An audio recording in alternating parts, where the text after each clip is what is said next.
This live event addresses the subject of adapting risk management to value-based payment models.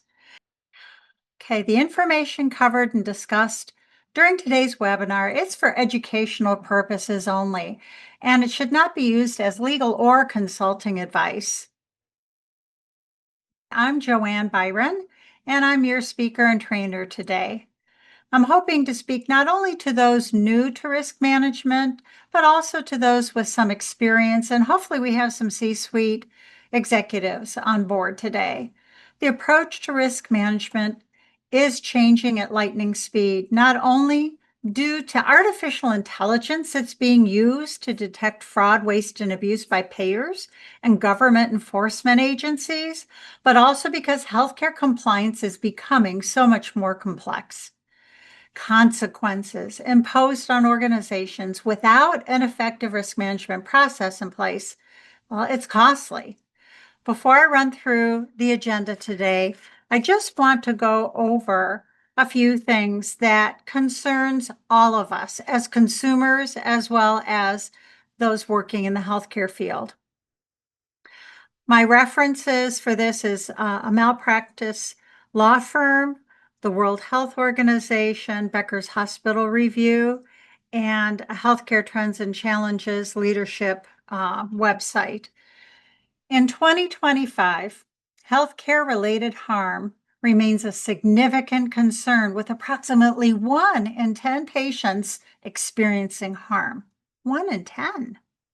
This includes estimates of between 250,000 to 400,000 deaths annually due to medical errors. I know we can do better, but it's an uphill challenge. The reason is we don't always take a top-down approach. We don't always have the budget and resources, and it's very difficult to implement and then maintain a culture of safety, a culture of quality, and a culture of compliance. It needs to be embedded into the fabric of your organization and not just when there's a survey or joint commission coming or a payer coming. Dismissing patient concerns, it's identified as a major threat, contributing to delayed diagnosis and worsened patient outcomes. And patient outcomes, that's where our reimbursement is value-based care, and what are the outcomes? And additionally, medication-related harm affects 1 in 30 patients, with a quarter of it being severe or life-threatening. 55% of patients who felt dismissed reported worsened symptoms, while 28% experienced a health emergency. Workforce challenges because of shortages, especially in nursing, but also qualified administrators in compliance and HIPAA and security and so forth, is a concern. Cybersecurity breaches and the spread of medical misinformation also pose threats to patient safety. And remember, cyber safety is patient safety. If you get a ransomware attack, you're shut down. You can't treat patients. And inadequate coordination during patient discharge can also lead to harm. So I'm going to get back to the program, but I just wanted to share those things. That is why this risk management series, which is today, next Tuesday, same time, and then in 2 weeks after that, there is a whistleblower webinar from presented by Shireen. She is on our volunteer education committee with the American Institute. So let's run through the agenda. We're going to define the variance between the approach to traditional risk management compared to enterprise risk management, or ERM. Shifting to ERM is important as reimbursement is shifting to value-based models. So we're going to review the purpose, benefit, and scope of an ERM program, how it can be a competitive advantage, and how to get started. All right, in a value-based care environment, ERM becomes crucial because providers now bear more financial risk and need to proactively manage their resources to ensure that they can deliver high quality, cost effective care. That's a huge challenge, you guys, in today's environment.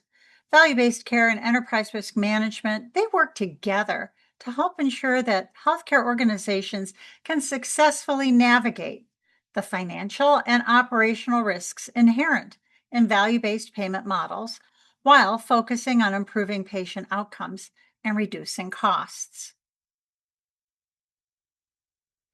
ERM supports value-based care in several ways. First, it helps organizations understand and mitigate the financial risks associated with value-based payment models, such as the potential for losses if costs exceed payments or if patient outcomes are not as expected. In value-based care, payers assess provider performance by analyzing data on quality, cost, and patient outcomes. This includes metrics like mortality rates, readmission rates, procedure costs, and patient satisfaction. Several of those things we talked about earlier, about 1 in 10 people are harmed when they seek medical care. And there's deaths, 250,000 deaths per year related. So we have to do better.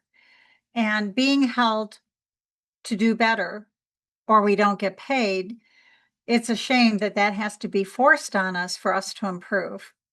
Data is collected from various sources within our organizations and through the payers, such as claims, electronic health records, quality measurement programs, and payers also share performance analytics with providers to help them identify trends and opportunities for improvement. ERM encourages organizations to streamline processes, improve coordination of care, reduce waste, which are essential for delivering high-value care while controlling costs. ERM frameworks often incorporate robust data analytics capabilities to track patient outcomes, costs, and utilization, which should enable us as organizations to identify areas for improvement and make data-driven decisions. When it comes to contract management, it helps organizations understand and manage the terms of their value-based contracts, ensuring that they're aligned with the organization's risk appetite and financial goals. ERM also assists organizations in aligning strategic goals with their value-based care initiatives, while ensuring that they're focusing on delivering high-value care that meets the needs of their patients and the broader healthcare system. ERM can help providers demonstrate the ability to deliver better care. This leads to stronger relationships with payers and can possibly lead to more favorable contract terms, although it's very difficult to negotiate terms of payer contracts these days. And hopefully it's going to result in greater access to patients. ERM can help organizations identify and address issues that could negatively impact the patient experience, such as long wait times or poor communication, which can lead to decreased patient satisfaction and potentially higher cost. Taking an ERM approach can help a healthcare provider identify and address clinical risks, which we know exist, that could negatively impact patient outcomes and lead to financial losses such as medication errors or poor coordination of care. To sum it up, the purpose of enterprise risk management is to create a comprehensive framework that proactively identifies, assesses, and manages risks to protect patient safety, financial stability, obtaining and maintaining accreditation, and improving overall compliance with applicable rules and regulations, in addition to enhancing organizational reputation, while also optimizing value creation and decision-making. Let's take a closer look at each of these topics. Okay, there are these key domains. There's 8 domains, and it lists operational, clinical, and patient safety, strategic, financial, human capital, legal and regulatory, technological, environmental, and infrastructure-based hazards. Now, in a moment, we're going to review each domain in a little more detail. But first, I want to talk about how ERM helps with patient safety. ERM helps healthcare organizations identify potential risks that could compromise patient well-being and implement proactive measures to prevent adverse events. By identifying and mitigating financial risks, ERM helps healthcare organizations ensure that financial viability can be had and avoid costly liabilities. ERM assists in ensuring compliance with regulations and maintaining accreditation, which are crucial for healthcare organizations to operate effectively. Effective risk management helps healthcare organizations maintain a strong reputation and build trust with patients, staff, and the community. And the only way that this is going to work is if it gets embedded into the everyday tasks and routines at all levels within your organization. ERM provides a framework for making informed decisions about risk management, and that's to ensure that resources are allocated effectively and that the organization is prepared for potential challenges, which we all know happen every day. By streamlining processes and reducing errors, ERM can lead to increased operational efficiency and improve patient outcomes, as well as encouraging collaboration across different departments and functions. That helps to foster a culture of risk awareness and shared responsibility. Now, taking this approach to risk management, it can help your organization stay ahead of emerging risks and adapt to the evolving healthcare environment. A few slides ago, we ran through the titles of the 8 domains. Let's go through each domain in a little more detail. So for operational risks, these relate to day-to-day business processes, systems, and resources to help ensure smooth operations. An example would be vulnerabilities in internal processes, systems, or human error that affects business operations. Clinical patient safety risks. We want to reduce medical errors. We don't want to have a medical error 1 in 10. We want to reduce medication errors and harm, and we've got to have a handle and control infections. Risk strategies. That would be conflicts of interest, changes in market conditions, or reputational damage. Number 4 is financial risks, and that would be examples would be malpractice litigation costs, insurance costs, capital expenditures, and insufficient insurance reimbursements. With value-based care, that's going to help to shore up reimbursement. And if we are harming fewer patients and supplying better, more responsible care, that should reduce our malpractice litigation costs. Human capital risks. Now, these risks involve addressing the hiring, firing of staff, your workforce, and work injuries. Example would be dealing with staffing shortages. How many organizations use agencies and have burnout and have work injuries and high employee turnover? If there is something we can do to improve even just a little bit, any of those, that is going to help us to manage the human capital risks, but it's also going to help when you avoid burnout and you're using less staffing agencies, it's going to improve the care that we deliver and make our employees happier. Legal and regulatory risks. That's failure to comply with the good old CMS, Centers for Medicare and Medicaid, OIG, Office of Inspector General, OCR, Office of Civil Rights, the Gestapo for HIPAA, and other healthcare regulations. When we talk about risk management, that's what we typically think of. We want to make sure fraud, waste, and abuse is addressed. We don't want to file false claims to any payer, but especially to CMS. We want to avoid being investigated by the OIG, and we certainly don't want to suffer settlements because of a breach that we had to report to OCR because of HIPAA. 7 is technological risks. And these are associated with technology infrastructure, data security, cyber threats, technological disruptions. We've really got to work with our workforce in regards to ransomware attacks because it's usually somebody in the workforce that has clicked on something they shouldn't. Our data breaches, failure of electronic health record systems, and risks related to implementing and using artificial intelligence appropriately.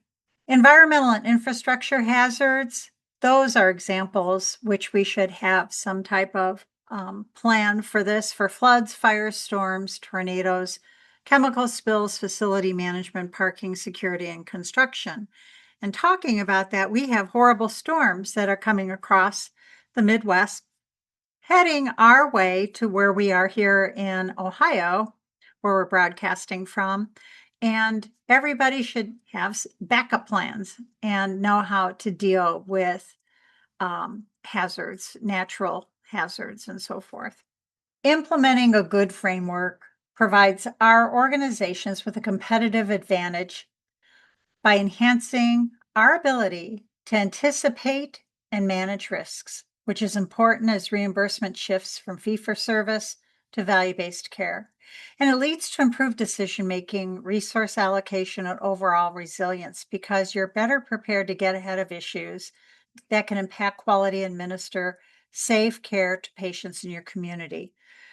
What I have seen in the past, and people are more moving to an enterprise risk management system, but it's very segregated. The compliance officer is more worried about the fraud, waste, and abuse, the OIG, CMS. We have a HIPAA security officer that's worrying about breaches. We have a director of the clinical safety, making sure that we're doing everything right under OSHA and workers' comp. But we really need to have an overall framework and somebody in charge of making sure enterprise-wide that we are addressing all 8 domains. Now, a robust framework like what we just described also helps your organization stay compliant as regulations evolve, and they're evolving with changes in presidential administration, evolving as AI evolves, and we have state and local rules and regulations that are always being updated and changing. We also want to make sure that we're reducing the risk of penalties and legal issues that come along with noncompliance.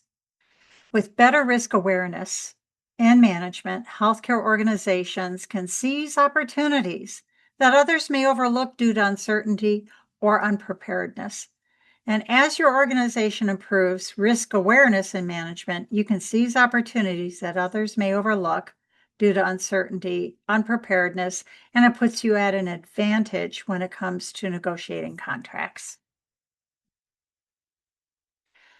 To establish a baseline for current ERM practices, it's important to assess current risk management, which involves evaluating existing risk management processes and policies and procedures that you have in place within your organization.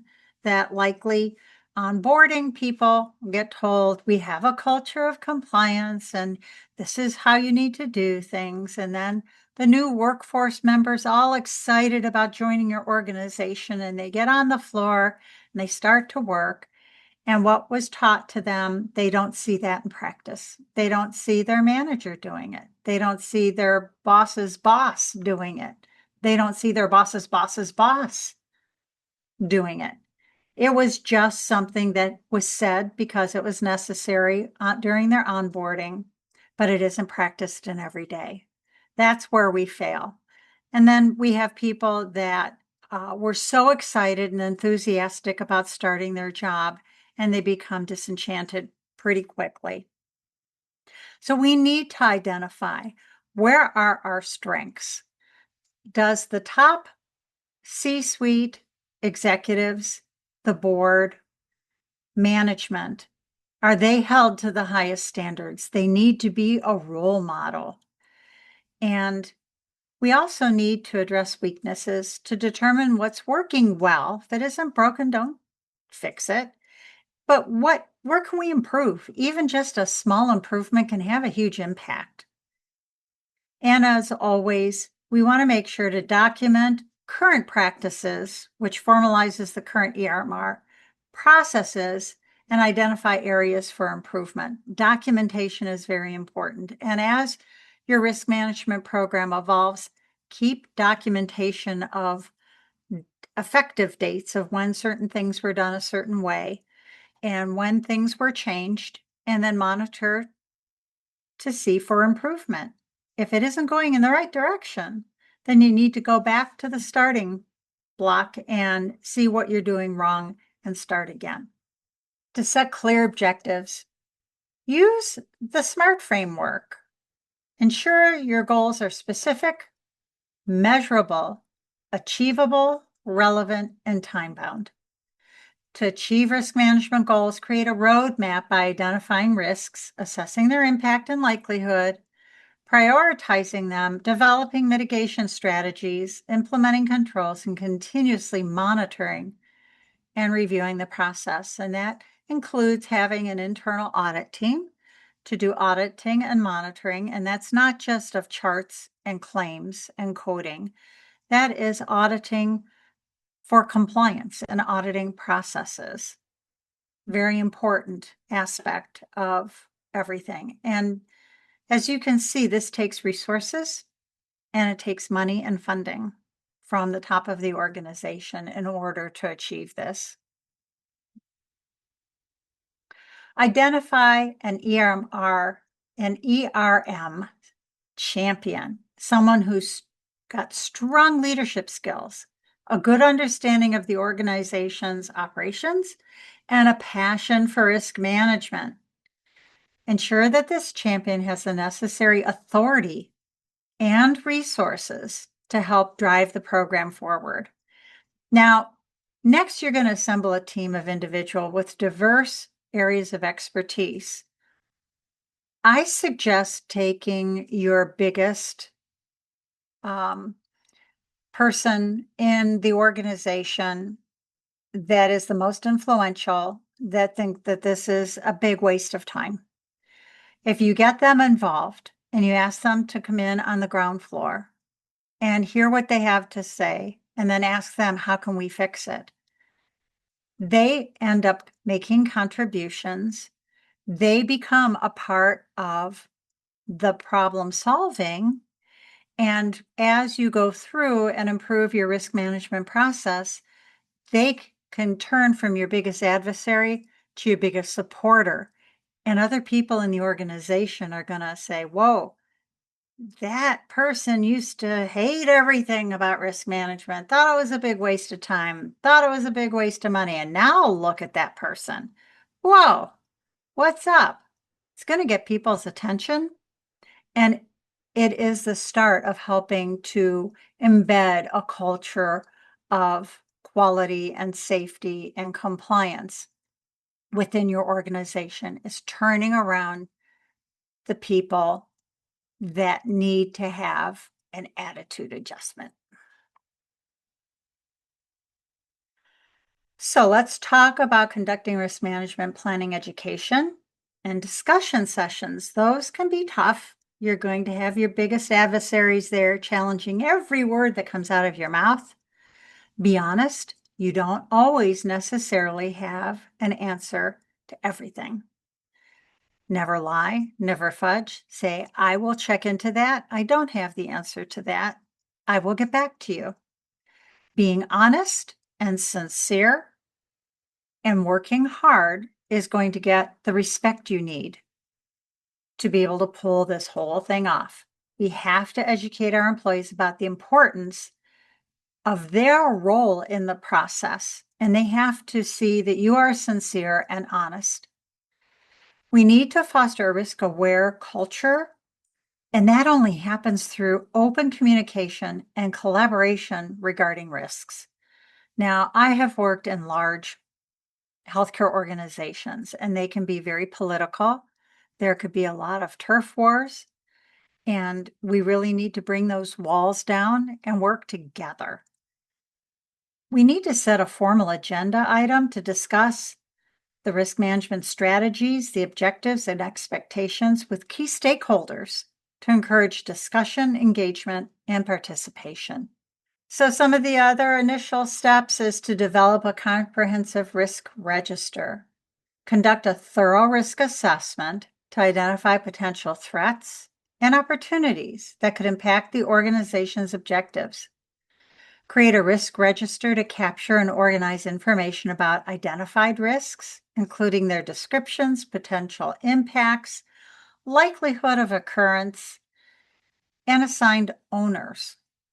Who's going to own it? Who's responsible for taking on this challenge?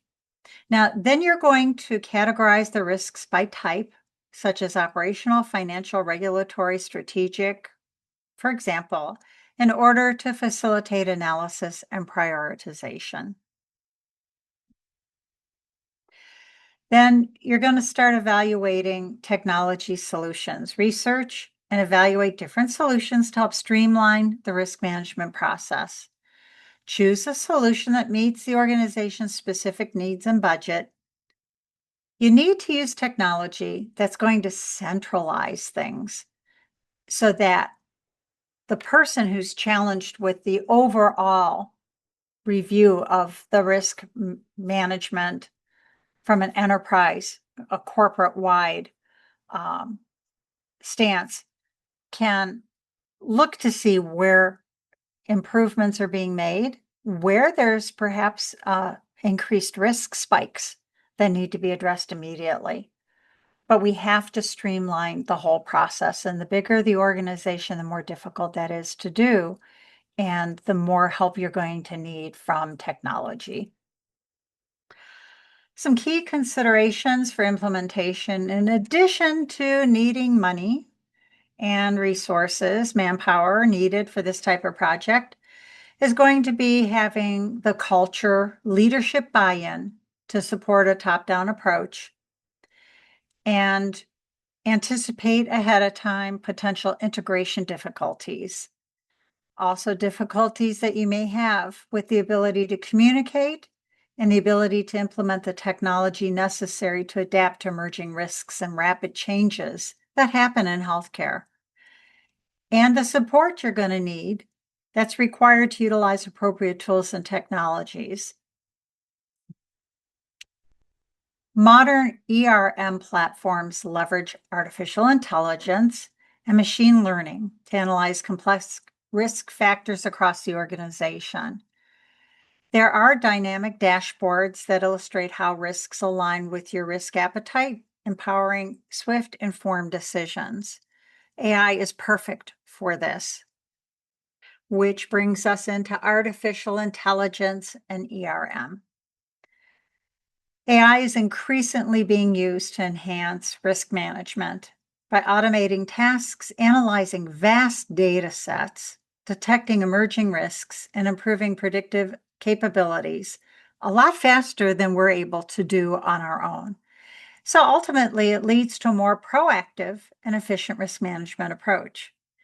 AI algorithms can analyze large data sets, including financial reports, market trends, social media, and regulatory updates, to identify very subtle patterns and anomalies that may signal emerging risks, so you can jump on top of them, get ahead of it sooner rather than later.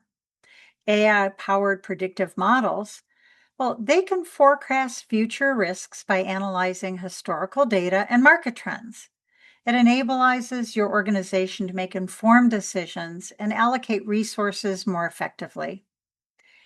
AI-driven automation streamlines routine ERM tasks such as risk assessment, compliance monitoring, and reporting, improving efficiency and reducing human error. And when it comes to cybersecurity, AI can continuously monitor network traffic and user behavior to spot potential cyber threats, such as an unusual login attempt or malware, and trigger defensive protocols. AI can analyze transaction data to detect early signs of fraud, following financial institutions to intervene before significant damage occurs. It also is excellent to streamline compliance monitoring, to watch for continuous regulatory compliance changes, ensuring businesses remain aligned with the latest legal mandates and mitigating the risk of noncompliance, which can be costly. AI can also help identify and mitigate risks in the supply chain, such as disruptions, delays, and quality issues. Artificial intelligence and machine learning solutions can be used for model risk management, such as backtesting, model validation, and stress testing. That's required by regulators. It also enables organizations to proactively identify and address potential risks before they materialize. That is so important with patient care. AI automates repetitive tasks, freeing up human resources to focus on more strategic initiatives. And it can analyze vast data sets and identify patterns that may be missed by human analysts. You're experiencing faster response times. Also, because AI-driven systems can automatically detect risks and trigger response protocols on their own, reducing the time it takes to address emerging threats. AI provides data-driven insights that can inform better decision-making and resource allocation. It helps to reduce costs overall. There's an initial investment, but you should get a quick return on your investment associated with risk management, compliance to fraud, waste, abuse, and data breaches. And to sum it all up, adapting a comprehensive risk management program, it takes time, resources, and technology. Leadership has got to support this endeavor so that you can build a culture of compliance and safety to reduce risk to your organization and to your patients. There are various consulting firms and technologies out there to assist your organization. I want also for you to realize that accrediting bodies often require compliance with very specific standards, and failing to meet those can lead to the loss or threat of losing your accreditation. That affects your reimbursements and your reputation. A failing compliance program in healthcare can lead to severe consequences, including financial penalties, legal repercussions, reputational damage, and even patient harm, which is already not good in this country, potentially impacting the organization's ability to operate and deliver quality of care. Organizations can face lawsuits from patients, government agencies, or other stakeholders due to noncompliance, resulting in legal fees, settlements, and potential damage awards. Approximately 1 in 10 patients experience harm when they seek healthcare in this country. This includes estimates of 250,000 to 400,000 deaths annually because of medical errors. Dismissing patient concerns is a major threat, contributing to delayed diagnoses and worsening patient outcomes. Additionally, medication-related harm affects 1 in 30 patients, with a quarter of those being severe or life-threatening.